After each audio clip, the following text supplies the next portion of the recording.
Our next speaker, Brother Jeff Litke, father of three daughters, Lorelei, Liliana, and Macaria. He's a 2001 graduate of the program here, Spring Bible Institute. He's done preaching in New Mexico and Texas. He presently lives in the Woodlands. He's a member of the Spring congregation. He preaches from time to time, even here in different congregations, and certainly works with us and brings lessons. He has a good mind on him and a very above average person in the preaching of the truth and ability. We appreciate him, and we look forward to hearing this subject. Not that it's a pleasant one, but the truth of it needs to be brought out more and more in our society. And the topic that he will address is homosexuality.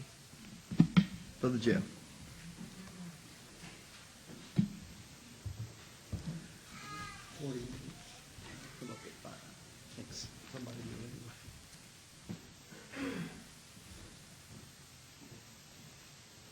I use a timer.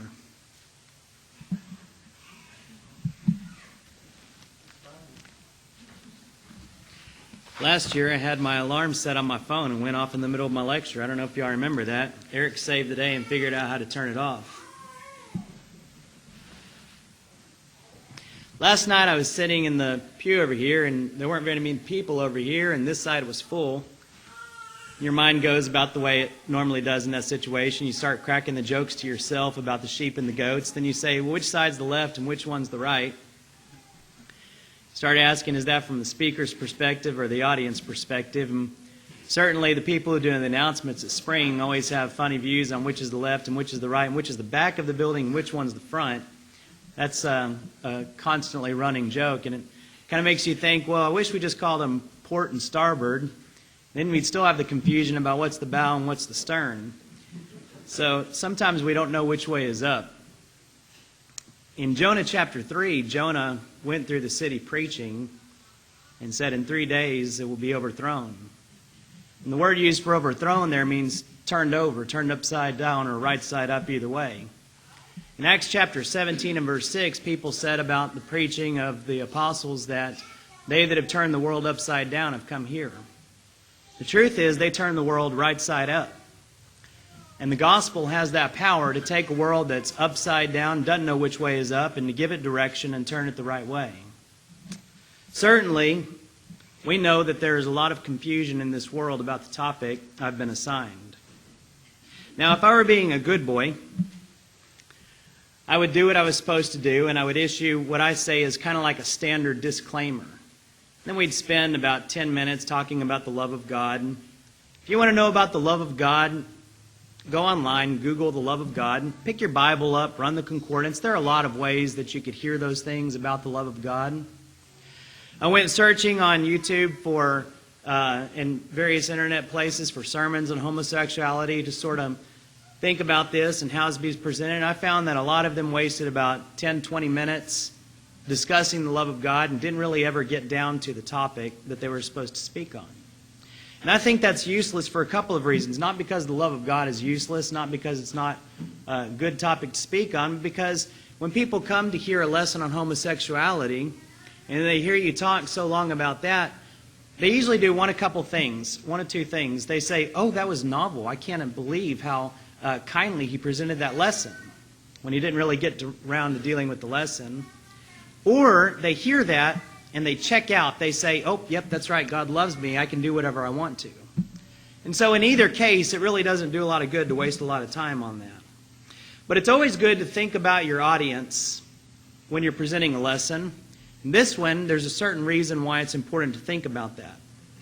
There are a few different kinds of people who might hear a lesson like this. Those who agree for the right reasons. Okay? There are those people in the audience. There are those people who agree for the wrong reasons, and they keep listening just because they want to feel right about themselves. Those people exist. In fact, the liberal media likes to present those people and say, see, this is what all Christians are. Now, I'm forced to think a little bit about this when I see terrorists beheading people because of their religious orientation.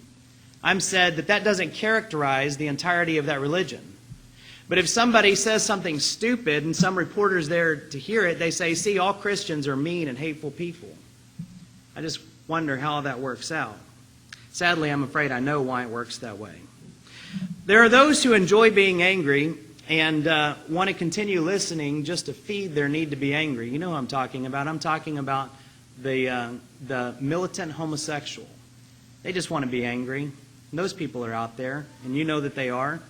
And then finally, there are those people who are genuinely concerned in a number of different ways.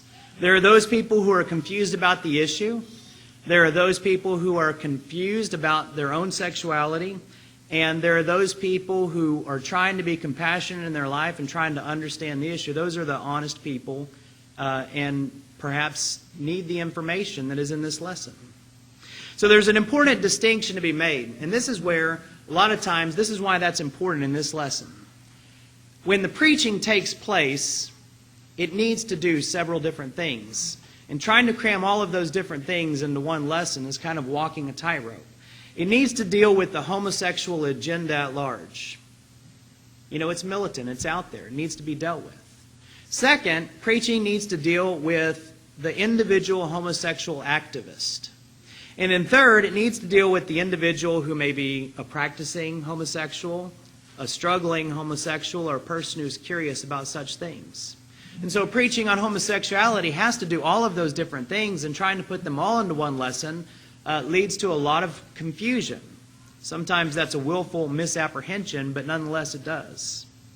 In a 2007 Barna poll, polled 16 to 29-year-olds, said this: today the most common perception is that present-day Christianity is anti-homosexual. Overall, 91% of young non-Christians and 80% of young churchgoers say this phrase describes Christianity. As the research probed this perception, non-Christians and Christians explained that beyond their recognition that Christians oppose homosexuality, they believe that Christians show excessive contempt and unloving attitudes towards gays and lesbians. One of the most frequent criticisms of young Christians was that they believe the church has made homosexuality a bigger sin than anything else. Moreover, they claim that the church has not helped them apply the biblical teaching on homosexuality to their friendships with gays and lesbians. First off, I already said that there was a lot of willful misapprehension. So you can account that for some of these numbers. Another thing is that a lot of times when this topic comes up, I've gotten the question, perhaps some of you have, is how come homosexuality is the worst sin?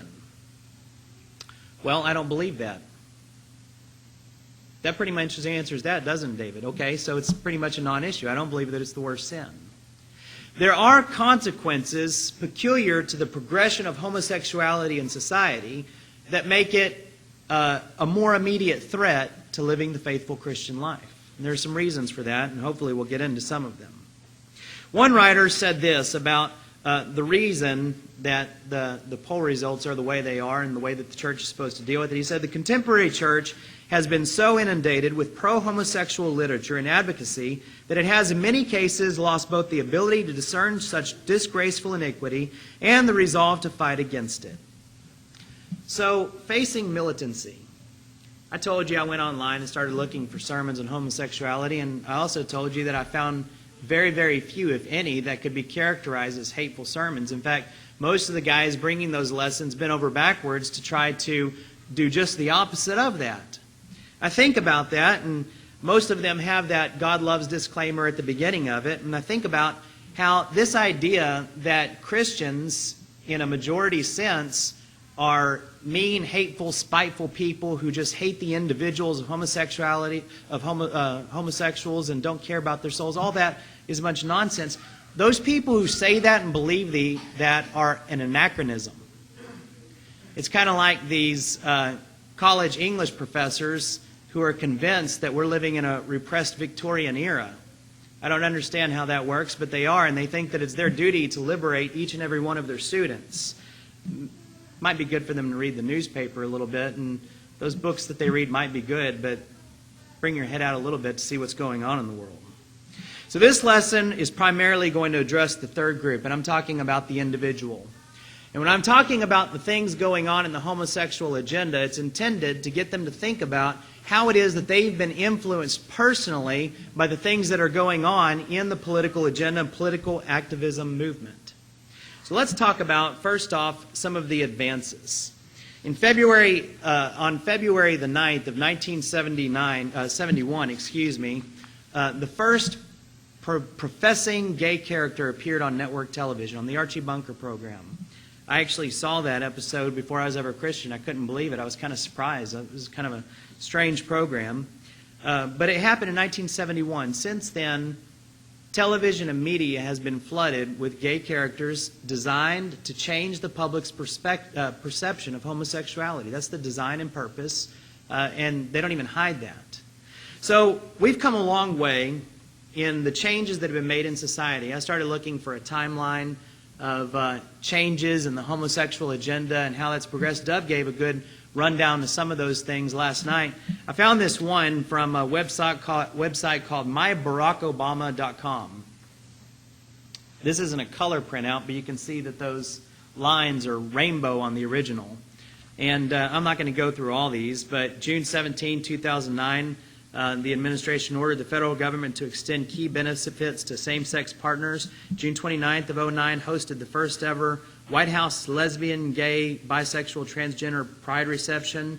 June 9th of 2010 allowed transgender Americans to receive true gender passports without surgery. December 21st led a United Nations measure to restore sexual orientation to the definition of human rights.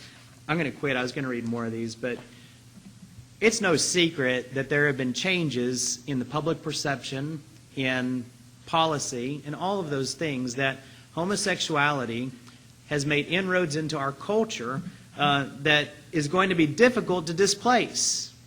And so it is that there have been a lot of advances. How did it get so far? Now, let me first off say one of the ways that it got really far in changing our culture is science. Now, if you're listening to an audio-only version of this lesson, I want you to know that I did some pretty extreme caricature air quotes when I said science.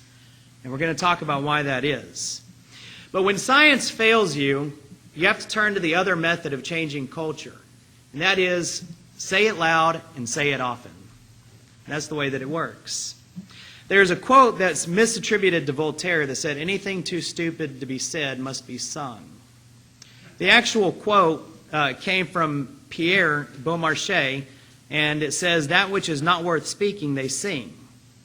Okay, that man himself was a foul character. But I like another quote by a guy named Andrew Fletcher, a Scottish political activist, who said, "Let me write the songs of a nation, I don't care who writes its laws." And that's the method that has been chosen by homosexual activism to change people's minds where science has failed them in their agenda. There's a song by Lady Gaga said, "I'm born this way." It says, "I'm beautiful in my way because God makes no mistakes. I'm on the right track, baby, I was born this way. Don't hide yourself in regret, just love yourself and you're set. I'm on the right track, baby, I was born this way, born this way. Whether you're broke or evergreen, you're black, white, beige, Chola descent, you're Lebanese, you're Orient. Whether life's disabilities left you outcast, bullied or teased, rejoice and love yourself today because, baby, you were born this way. No matter gay, straight, or bi, or lesbian." Anyways, you get the idea of the song. You just sing it, put it to a catchy tune, and people will just change their minds about things. One writer talking about Andrew Fletcher's quote said this, "Artists express the ethos, ethics, and pathos passions of a culture without having to be academically precise." In other words, when this is your chosen method of changing people's views, the facts really don't matter that much to you. And so you can accomplish your purposes without worrying about being accurate. Just say it loud and say it often. So let's talk a little bit about the concept of being born that way. In 1994, I wasn't a Christian.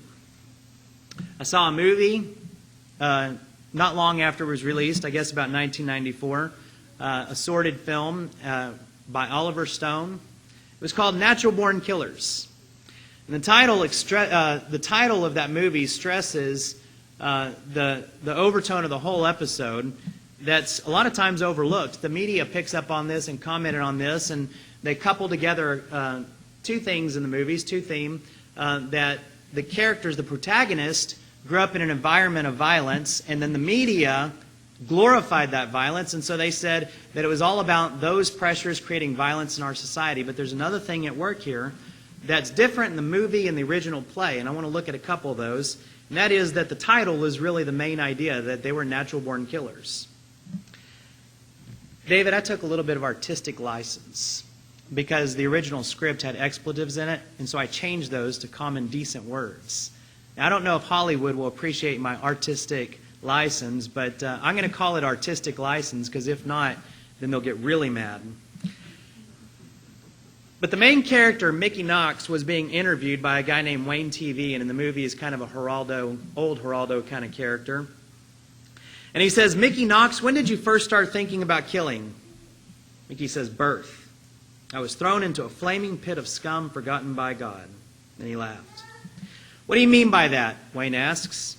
"Mickey, what do I mean? I mean I came from violence. It was in my blood. My dad had it, you know. Eat, sleep, kill, die. It was all my fate, my fate." Mickey states he found purity in part through killing. Wayne asked with Mike Wallace intensity, the script says that, "All right, Mickey, let's cut to the chase. Let's get real. Why? Why this purity you feel about killing? Why? Why, Mickey?" Mickey laughs.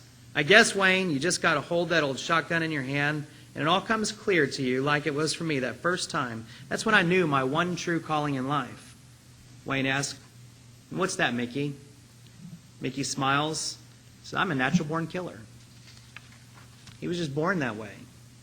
And that's the idea throughout the movie. There's another scene in the movie where there's a woman telling a story it's an Indian woman telling a story about another old Indian woman. And she talks about how this woman went out to collect firewood. She came upon a poisonous snake frozen in the snow. And she picks up the snake. She takes it home. She puts it in a warm blanket by the fire, nurses it back to health, gives it some milk. One day she's working in her tent, and the snake jumps up and bites her on her cheek.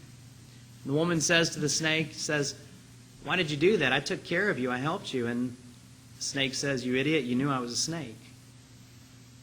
The idea of that story is to show that just like Mickey, they're natural-born killers. They can't help who they are. And so that's the idea. The original script by Quentin Tarantino gives a little bit more succinct insight into this. Mickey says at one point about the first time that he held a gun, "As soon as I held that baby in my hands, I knew what I was going to do. It felt so good. It felt like it was part of me."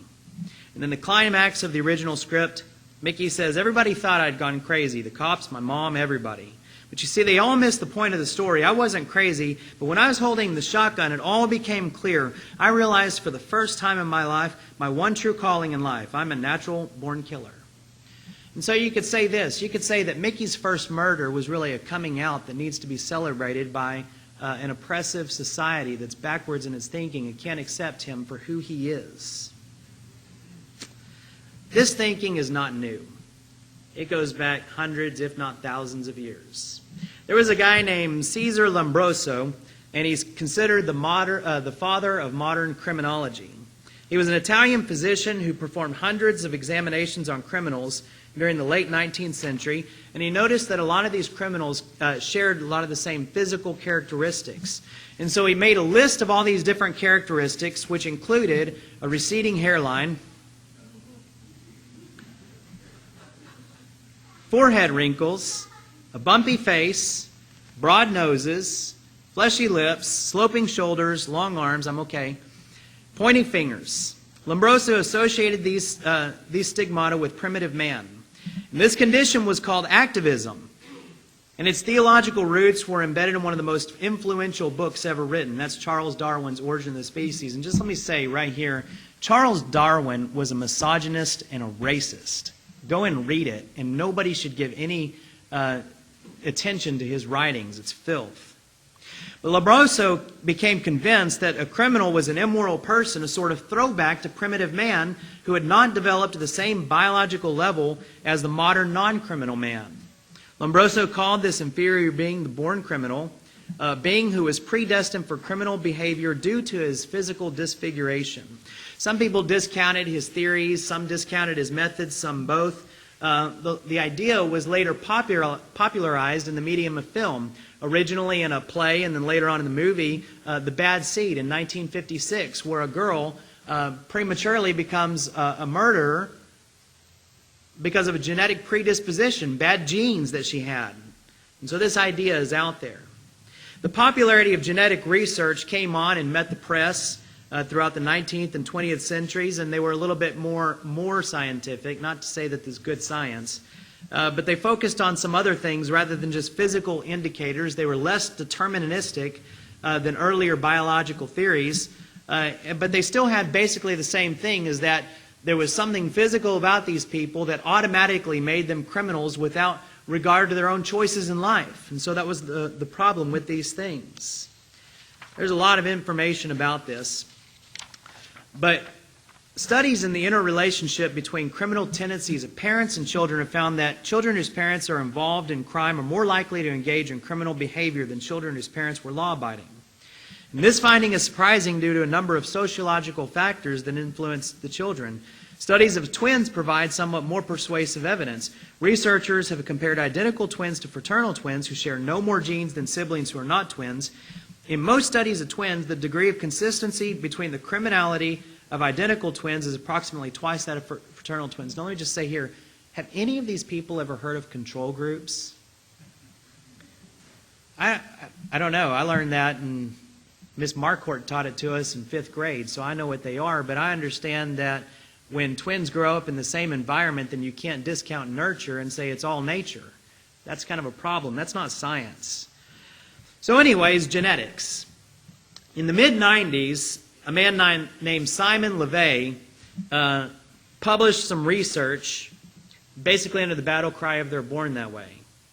And his first significant published study that indicated a possible biological role for homosexuality, who was then from Simon LeVay, who was then at the Salk Institute for Biological Studies in San Diego, California in 1991, Dr. LeVay reported subtle, I think that's important, subtle differences between the brains of homosexual and heterosexual men. LeVay measured a particular region in the brain, the interstitial nuclei of the anterior hypothalamus. We call it INAH because that's a lot easier to say. In postmortem tissue of 3 distinct groups. Number 1, women. Number 2, men who were presumed to be heterosexual. And number 3, homosexual men.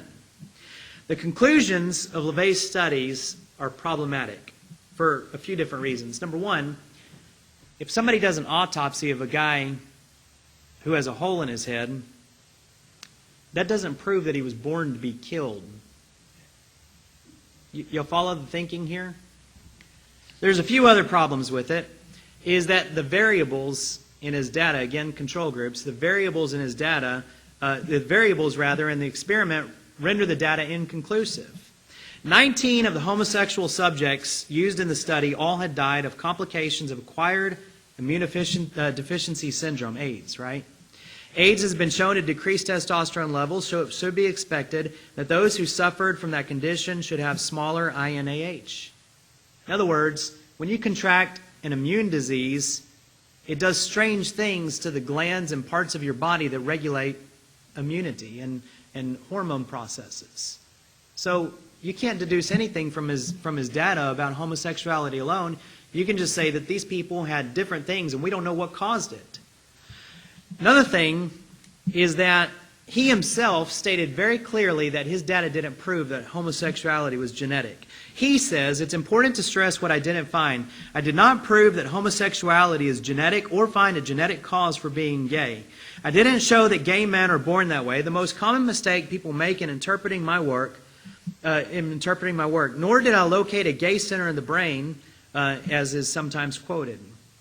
Then the last blow to LeVay's credibility is the fact that he's extremely biased.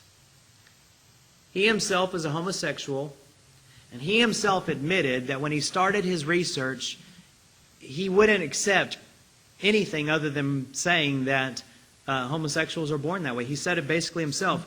Listen, being homosexual itself, it's no surprise that LeVay observed people who think that gays and lesbians are born that way are more likely to support gay rights. Did y'all catch that? In other words, I want the desired outcome from public perception, so I'm going to arrange the facts to produce that. It says, in a Newsweek article, he was quoted as saying, "If I felt I didn't find any difference in hypothalamuses, I would give up scientific career altogether." That would have been a greater service to mankind if he had done that. But in the shadow of that propaganda machine, in the failings of that research, there was another thing going on, a 13-year study to decode the human DNA. And the project goals of this Human Genome Project, which was completed in 2003, are stated as this: identify all the approximately 20,000 to 25,000 genes in human DNA, determine the sequence of the 3 billion chemical base pairs that make up human DNA, store this information in a database, improve tools for data analysis, transfer related technologies to the private sector, and then address ethical, legal, and social issues that may arise from the project. Now, the homosexual community was super excited about this until 2003. You might say, if you weren't listening, you might say, well, what happened in 2003 that caused them not to be excited anymore? They published the results. You know what was conspicuously absent in those results? There's no gay gene. They mapped it, they did science, and they found out it does not exist. So we're back to singing and trying to convince society that people are born that way without any evidence. But, we're a scientific community, and we believe that science is important for all things. So there's no gay gene. Let's talk about the born gay irrationality. Governor Howard Dean in 2004 said this: the overwhelming evidence is that there is very significant, substantial genetic component to it. From a religious point of view, if God had thought homosexuality is a sin, he would not have created gay people. That's great logic, isn't it, David? That's awesome. Well, let's try this on for size. If God had thought lying was a sin, he wouldn't have created liars. I bet the Clinton administration would endorse that. If God had thought theft was a sin, he would not have created kleptomaniacs. If God had thought pedophilia was a sin, he would not have created pedophiles. I'm going to jump ahead of myself here a little bit just in case I don't get to it later on. There's an organization which is very active in American politics, send lobbyists up to Washington. They're headquartered in Mexico because it's not legal for them to exist in America yet. The North American Man-Boy Love Association, otherwise known as NAMBLA. And they believe that they should have the right to practice pedophilia with young boys. And they argue against most gay activists who say they're born that way because they want it to be a choice. Because if they say that it can be a choice, then they can argue for consensual sexual relationships with minors. And see, they need that choice to get the consensual and to get the legislation arranged the way they want it so they can practice their own particular breed of perversion. This is coming. It's going to come. It's going to happen. They're going to move from Mexico and be up here and be a legitimate organization, and this is going to be accepted in society. There's no way around it on a social level, but on a personal level, everybody ought to be guarded against it and try to influence their neighbors against those sort of things. But I want to know, when the person from NAMBLA is over there saying, I'm not born this way, it's a choice, I wonder if the homosexual activist is saying he was born to say that. I want to put them in a room and cook up some popcorn and see what happens. I think that it could be interesting. So back to the quote, if God had thought rape is a sin, he would not have created rapists. You can do a fill in the blank. If God had thought blank was a sin, he would not have created people. Well, people have traveled that road and tried to say just about everything, but here's an important passage from the Word of God which deals with that. Let no man say when he is tempted, I am tempted of God, for God cannot be tempted with evil, neither tempteth he any man. But every man is tempted when he is drawn away of his own lust and enticed. Then when lust hath conceived, it bringeth forth sin, and sin, when it is finished, bringeth forth death. You see, the correct proposition would be to realize what the assumptions and the knowns are in that proposition and then arrange your proposition accordingly. If God created people innately gay, he would not have unequivocally stated they were lost and could not be saved while remaining in that state. That's a true proposition. Y'all follow? We switch around the terms and deal with the ones that are assumed as assumed and deal with the ones that are known as known. And so that's pretty good logic. Whatever logic makes homosexuality good, makes all manner of sins good. It opens the Pandora's box to everything: pedophilia, bestiality, murder, rape, all of those different things. And suddenly Mickey Knox is a legitimized character, and when he does that, we should celebrate his choices. That's the Pandora box that the homosexual activists would like to ignore. Sometimes we deal with these things and homosexuals will say, that's ridiculous. I'm not going to become a pedophile, or suddenly, instantly, we're not going to resort to bestiality, or that's wrong, but what I'm doing is okay. They try to distinguish those things, and I couldn't help but thinking about this last night during Brother Dubb's lesson when he was talking about the rose and the roots. You know, you can pick a flower, and it's going to be pretty for a few days. You can put it in water, it'll be pretty for a few more days. It doesn't have the roots, but eventually it's going to die. And here's what happens with all of these different perversions in society, and it goes back to like he was talking about when no-fault divorce was accepted among the states. I'm sure that just like today, for instance, when marijuana was legalized, people got interviewed by the press the next day, and the first thing they said, it was, the sky didn't fall. The sky never falls in one day. Nobody's ever said that the sky is going to fall in one day. But you look around, here we are. There are a lot of things that aren't the way that people thought they would be when they legitimized that perverted behavior. You know, this is at least part of the reason that Huxley wrote Brave New World, is to exercise caution. We don't know what the consequences of these conveniences and new ideals are going to bring. And so he was deemed not a team player by some of his progressive friends, but nonetheless, the sky doesn't fall in one day. I'm not saying that just because you decide that you're going to practice homosexuality, that someday you're going to turn up practicing bestiality. I'm not saying that, but I'm saying that if you accept that in culture, your choices leading to others' acceptance, eventually it's going to come. And those people who promote homosexuality, they will be held responsible by God Almighty.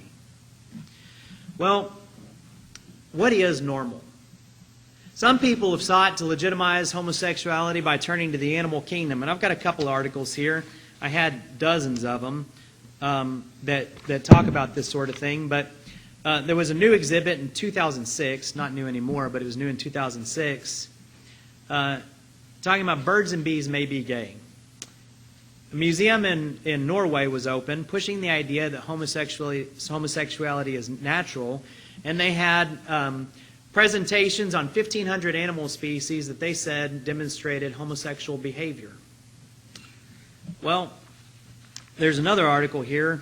They like the penguins. I don't know why they like the penguins so much, but apparently they're bent on making the penguins homosexuals. And I feel sorry for the penguins. I don't think that they should treat them that way, and they should have a voice, right? But they found out where male penguins would couple up. And they said, see, they're gay. There was a different article, a different study from 2010 where a pair of male penguins in captivity in a zoo started taking care of a penguin chick. Are little penguin babies called chicks? I don't know. We're going to call it a penguin chick. But they started taking care of it, and so they said, oh, isn't that wonderful, the penguins are gay. That doesn't prove anything. I'm going to select Eric because I'm pretty sure nobody's going to accuse him of anything. But if we were on a plane ride and that plane crashed in the ocean, Eric, me, and some little child were the only ones that survived, and we swam to a nearby desert island, you know what Eric and I would do? We'd take care of that kid, and that wouldn't make us anything other than faithful Christians doing what we're supposed to do. But anyways, they decide that these penguins are gay because they decided to be kind to this little chick. And the zoo officials said, well, we need to put them in an environment that's more like their natural environment. So they tried to move in female penguins. And of course, the homosexuals were outraged and said, you can't do that. And so the zoo moved out the female penguins. I don't know how exploring animals in captivity, I wonder what PETA says about this, if we should say that what animals do in captivity is an exhibition of their normal behavior. I think that PETA ought to get together with the homosexual movement and sort that out. But nonetheless, this is what happens. There are a lot of there's a lot of information about the penguins and why the conclusions are not so, but I'm just going to leave all of that science stuff aside on that and just ask one question. Maybe it's not even a question. I'm just going to make a statement. Praying mantises eat their young. What is normal? That's the question. So if homosexual behavior is normal, is it abnormal for a homosexual to desire relations with a person of the opposite sex? I think that's a fair question. If homosexual behavior is normal, then if a homosexual desires sexual relations with a person of the opposite sex, is that abnormal? Prior to 1973, homosexuality appeared in the Diagnostic and Statistical Manual of Mental Disorders, the DSM, the official reference book used by the APA for diagnosing mental disorders, and they would say these people have problems and they need to be treated, and changed in 1973. Keep that in mind, come back to it. More evidence. Two guys, Bailey and Pillard, did a study, back to the twins again, on twins. And they examined 56 pairs of identical twins, 54 pairs of fraternal twins, 142 non-twin brothers of twins, and 57 pairs of adopted brothers. Their hypothesis: if homosexuality is an inherited trait, then more twin brothers would be expected to have the same orientation than non-twin or non-biological brothers. However, they found that only 52 of identical twins of homosexual men were also homosexual. For some, this simple majority may be a success. Stop and think about it for a second. If gay people are born that way as a matter of genetics, then two individuals who share exactly the same genetic information, they have to have 100% concordance to make their case. The study on twins absolutely disproves the idea that homosexuals are born that way as a matter of genetics. So I kind of think that the APA needs to rush in and help these practicing bisexuals or these twins who are simply confused, and which one are they going to go for? That could be a serious problem. So I've drawn a conclusion by the evidence that David is up here that my time is drawing short. So there are a couple things that I want to get in, so I'm going to jump to those. There are a lot of victims of the push in the media to promote the homosexual agenda. And there are a lot of different reasons they're promoting that agenda, but I want to give you an anecdote that will maybe help us in understanding where the individuals fall in the crossfire of this war against what God teaches. There's a guy named Pierce Brosnan. Some people know him as 007. He played the character, James Bond. And when he was younger, he decided that he was gay. Let me tell you the reason he decided he was gay. He liked to dress nice, he liked gourmet cooking, and he liked show tunes. And so all of his friends said, "Pierce, you're gay." And so he had to decide whether or not he was. He wasn't anchored with the truth of God's word so that he could know that that was nonsense. But he was a victim. He later decided that he wasn't gay, but he was a victim of the push for the modern homosexual agenda. And there are a lot of people who are victims just like that today. The idea that you're born that way is influencing a lot of people.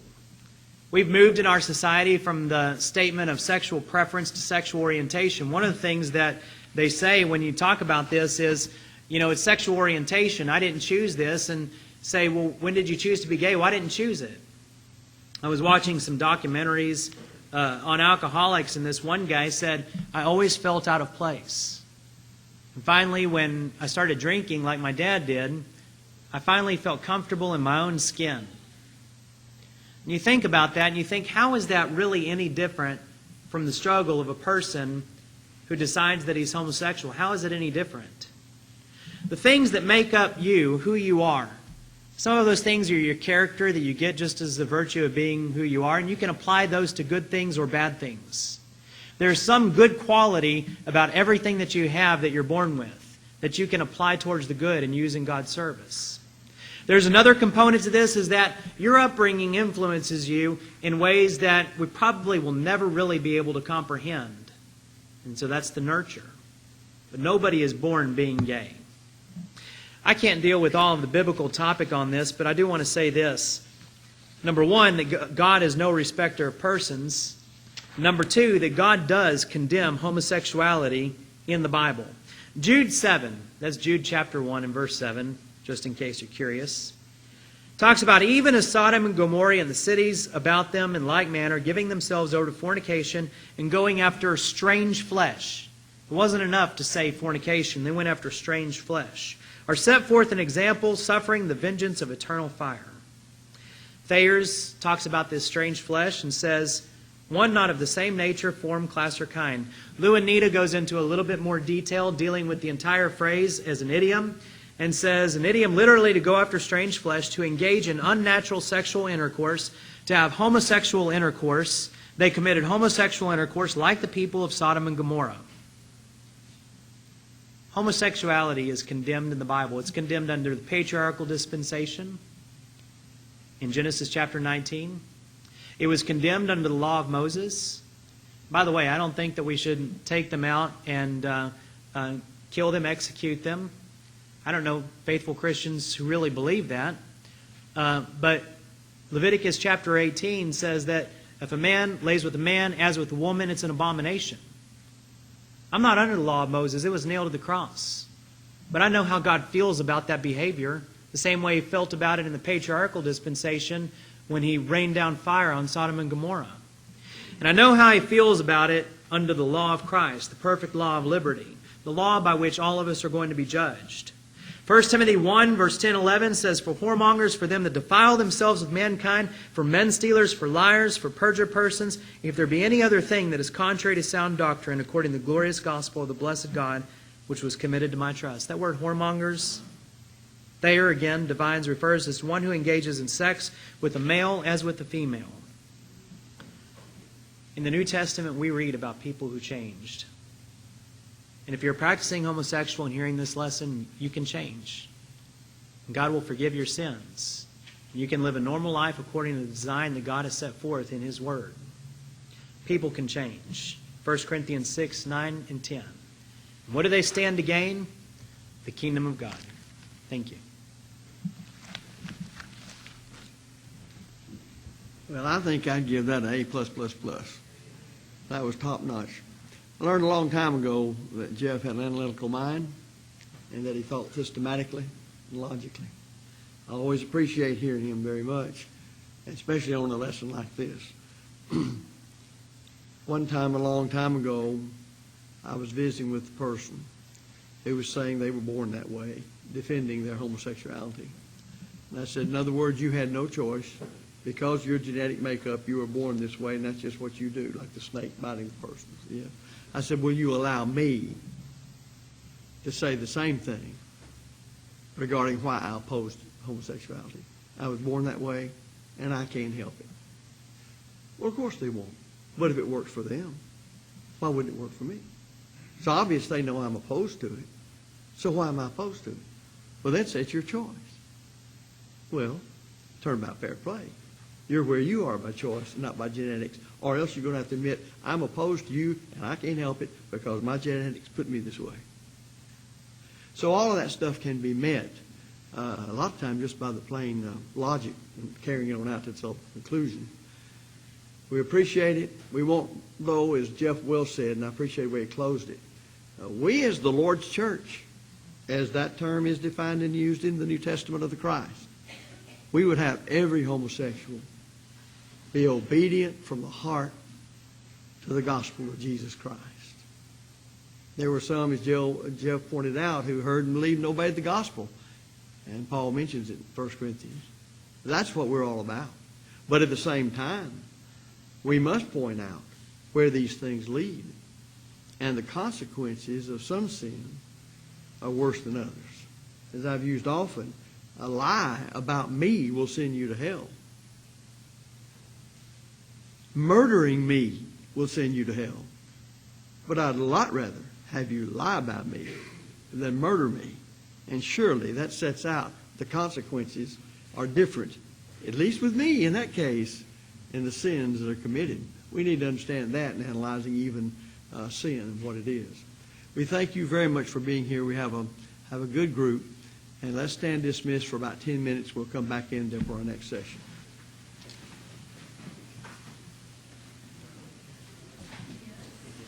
Do you have all that written down or is it all outlined? It's sort of everything is on paper. What if we took what you presented